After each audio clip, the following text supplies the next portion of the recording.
There is no timeline yet. Many people are speculating when and where it will take place. No, we currently have no ideas.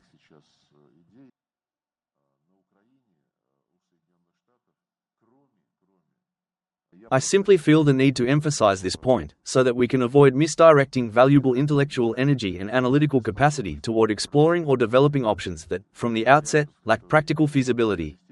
To illustrate, the notion of holding negotiations in the Vatican might initially appear symbolically powerful, but upon closer examination, it becomes evident that such a setting may not be particularly suitable or diplomatically elegant, especially when one considers that predominantly Orthodox nations would be expected to engage in discussions aimed at addressing deeply rooted, structural issues within a distinctly and historically Catholic environment.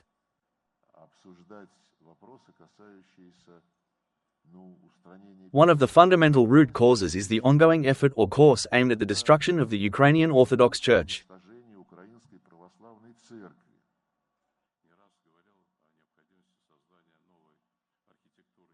We are still not rejecting contact with him, Ukrainian President Volodymyr Zelensky, and his administration in order to coordinate the mutually acceptable principles of the settlement.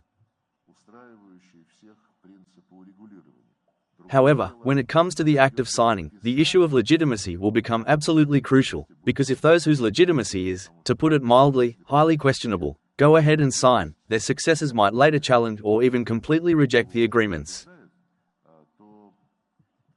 In fact, there is really nothing to investigate in that situation, as it is clear that there are people responsible for deliberately setting fires.